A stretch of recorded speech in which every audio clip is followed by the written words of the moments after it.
Hello and welcome to my first English video on my channel. This is gonna be a little bit of a different kind of video because my normal content is just trading content, but I got asked the question of what my roommates or my flatmates are doing as a job, and I thought I could make a good video out of that, just asking people in Bali what they do for a living. So today I'll interview some guys in Bali about what they do for a living, what they do here in Bali and how they build their business. And I'll start with my roommates or my flatmates and my friends first, so you get to know them a little bit better. And we're doing this video in English because everyone here in Bali speaks English, so I thought this is like the only language we can all speak, and hopefully you can also understand. And I would start out with me personally. I'm David, 25 years old, and I started trading 7 years ago, and now I'm living off of trading since like 3 years now. And with my business partner together, we build up a big German community of traders where we all trade together, have trading live streams twice a week, and just share our experience, help other traders grow, and have like a whole course of explaining how trading works. And next up, I'll interview some of my friends, what they do for a living, and show you a little bit of the life in Bali. So I hope you have fun with the video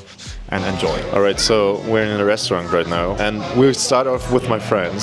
So the people I live with, and one guy is actually missing, and I hope that she can talk more about him. But we'll start off with you. Introduce yourself. Who are you? What do you do? I'm Mia. I'm a model here in Bali, but I also model around the world as well. But I'm just here in Bali modeling, and I live with David, and I also live with my boyfriend Joel as well, who's missing, unfortunately. I can talk about him later.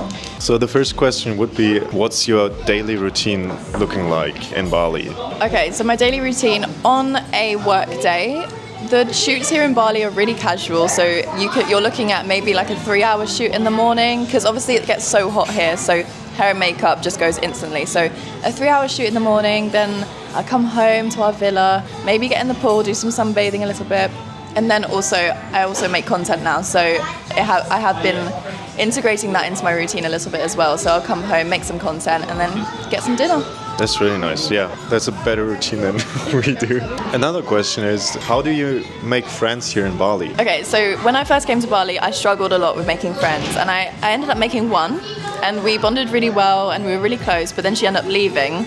So I kind of felt really sad for a while and didn't really open myself up to making new friendships, but I've started again now. I'm making new friends, but the best way, honestly, Instagram. Just reach out, or maybe there's some WhatsApp group chats that you can add yourself to, and everyone's looking for a friend there, so it's really easy. Everyone's really welcoming, and you just text on there, text your plans, and then meet up with people. Yeah, for sure. For me, it's also like networking events, which are really good for meeting new friends. And yeah, if you'd be open, would you talk about what Joel is doing? Joel is, by the way, the guy that's always topless in our in my vlogs. So can you maybe do a little introduction what he does for a living? So Joel, he does social media, but he's actually just launched his new fitness community, which is a really great program for people to onboard themselves and then be access to every single thing he knows about getting fit, which is really good. He's doing really well with that. So his social media, he does TikTok, Instagram, and he's been doing that for a while. He did it back in England, and he actually also went on Love Island.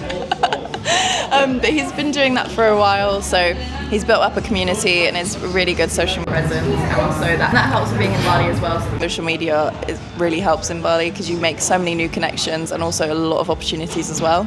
All right, thank you so much. Next up, I'll have my friend Jack. He will introduce himself next. I'm here now with my good friend Jack. So Jack, tell us about what you do for a living. Sweet. So I am running a systems agency with a friend. We help businesses organize their operations primarily with Notion, but also automation. So he has a YouTube channel called Chris Notion, where he tracks a ton of leads for us in terms of like business owners, and then I help mostly on fulfillment, but we also discuss the whole strategy together on how we can improve their systems. So I know you've been working abroad for a long time. Do you have any tips for people that want to start to work abroad? Well, I would say it's good to have a bit of savings, because then you can be experimental, especially in low-cost living countries. With a few £1,000 savings, you can last quite a long time without being profitable. So if you want to try something completely new, like save up for a few months, get a bit of runway, and then just take the leap.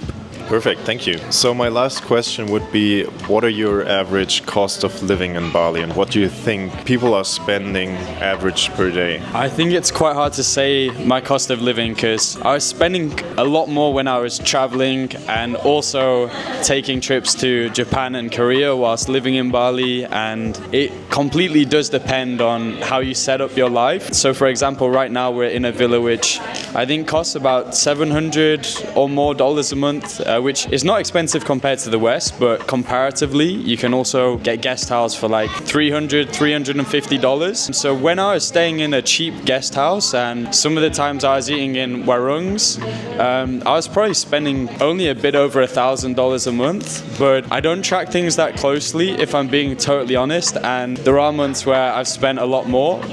But the night and day thing that you got to remember is that for the lifestyle, you're spending a small amount. That's true. So thank you, Jack. We'll continue the interview with another friend now. So let's see who we got next. All right. So we are back in a co-working space. My favorite co-working space is Zin Cafe. And I found another guy that works here.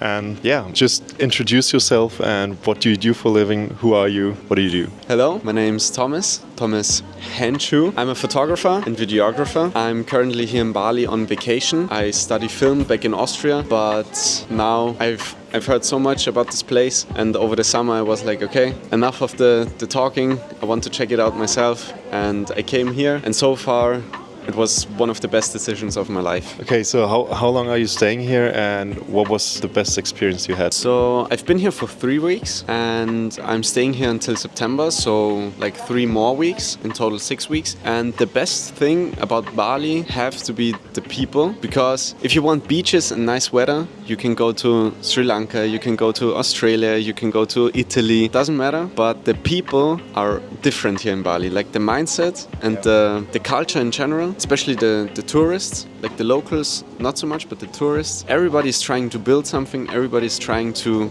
better themselves, and yeah, it just reinforces you in what you do, and it's a good feeling. That's also what I thought. That's why I stayed here for such a long time now. So one more question for you. What's your daily schedule looking like here in Bali? So when I don't have the Bali belly and I'm not sick, my daily schedule looks like waking up in the morning really early. I'm a morning guy, so like 5 a.m. Then journaling a bit, reading something, slow morning, then going to the gym or run club, shoot some content there. Most of my content is sports related, and then I'll edit the content, get some nice food. The food here is amazing. Get some nice food, and then usually in the evening I'll just sit by the beach or hang out with some friends at the restaurant and just let the day pass. Thank you so much. That's it. Okay. And we'll see who we're gonna interview next. Okay, so we're still at Zin Cafe, and I found another person to interview. Do you want to introduce yourself? So my name's Lyla, and I'm from Australia, and I'm currently in Bali for 2 months. So, because you're only here for 2 months, are you also working here, or is it just a vacation for you? It's mainly a vacation, but I do have an online tutoring job where I tutor kids back home and in English and math. So that keeps me a bit occupied, but other than that, I'm here mainly for a vacation. So I know you've been here a couple of times now. Do you have any recommendations on your favorite spots here in Canggu or in Bali? In Bali, I love going to Penny Lane. For partying and stuff, I like going to Motel Mexicola and Morabito Art Villa. Nude Cafe, I think, it's also really good. Luigi's on a Monday is super fun. I love going there. Good food. And then Mia, who actually also got an interview, she got me onto a warung here in Canggu, and it's the best thing ever. And I love going there as well. My last question, to make it quick, is how is your daily routine looking like here in Bali? So if I'm not sleeping in, I'm waking up early and going to the gym, getting some movement in, getting my steps in. Then I'll go out for breakfast at Copenhagen, which is actually another really good restaurant, and get some brekkie. And then I'll just tan, relax, and then I'll probably go for a beach walk in the afternoon, which is really nice as well. Yeah, it's quite cash, which is nice. I live for that. That's a nice routine. Yeah, thank you so much for your time. So we'll see if we can find another person to interview today. So we're still at Zin Cafe and I found another person. Would you like to introduce yourself really quick? Yeah, sure. So my name is Jeremy. I'm from France. Actually, I'm just like working. Okay. And so I live in Bali since like a few months. Like I arrived maybe 4 months ago. Okay. And before I was living in Thailand. Oh, nice. And right now I'm really thinking about like moving full time in Bali. Okay. And what do you do for work here in Bali? Actually, that's kind of fun because I used to do like a lot of e-commerce. Yeah. Like drop shipping. I end up with like some legal issues in France. Okay. Like 6 months ago. So I totally end up this business to move like on something way easier. So actually I just make like TikToks in French. Yeah, I take all my money from like the TikTok reward program. Yeah. Where you are paid around like 20 cents. Per 1,000 views. So actually I don't need that. And are you also doing TikTok shop? I used to do it on the US market, but like you can see I have a big French accent. Yeah. So it's like really hard to connect with like the American audience because of that. TikTok shop is not available in France yet? Like it arrived 2 months ago, I guess, but it's not really my kind. Like I prefer to make like TikToks about like random stuff and just doing the most views that I can. Like it's really interesting in terms of scripting, just going fucking broad. Okay. So how big is your audience on TikTok then? That you can make a living out of just doing TikToks? Yeah, actually with the TikTok reward program, it's only a question like of views. It's not a question of subscribers. Okay. So you can have like a really small account. As soon as you make a decent amount of views, you will gain like some money. And for myself, I make a lot of TikToks every day. I just try to make the most views that I can.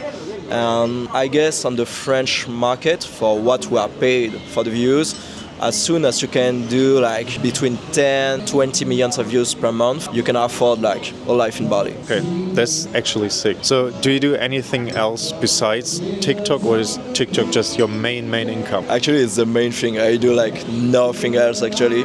Like I told you, I quit this e-commerce business and I just want like something really easy and just like improve my skills on TikTok. Maybe I will move like on something else after. Okay. For the moment, it's really cool. And what is your daily routine here in Bali look like? It's fucking chaotic, bro. It's fucking chaotic. I have like the worst sleep schedule. Like today, I wake up at like 4 p.m. Yeah, I used to work at night. Usually, I wake up in the morning, I take my motorbike. As soon as I wake up, I go in the coffee. I script like all the videos that I want to make daily. Actually, I was doing that, you know? Yeah. So I just script all the videos that I need for the day. After I will come back in my villa, film my TikToks, after edit them, and after I'm free. Nice. And what is your average cost of living? So how much do you spend per month in average here in Bali? Actually, should be like around 1K USD. Yeah, it's not that much. Okay, so you live in a guest house or do you live in a villa? In a villa with my friend. Okay. So we paid around like 900 USD per month and we are free. So like 300 USD like each of one. Actually, you know, in Bali, you would just spend a lot of money, I guess, in food. Because you will eat like all the time outside.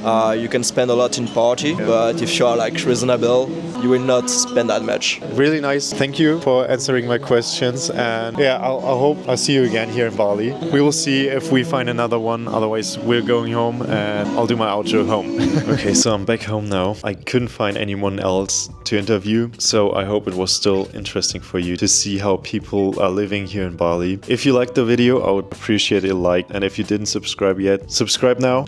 Next week you will see my vlog and you will see me go to Lombok and explore Lombok for a bit. So if you don't want to miss that, check it out next week. And I hope you enjoyed, and I would say see you next time.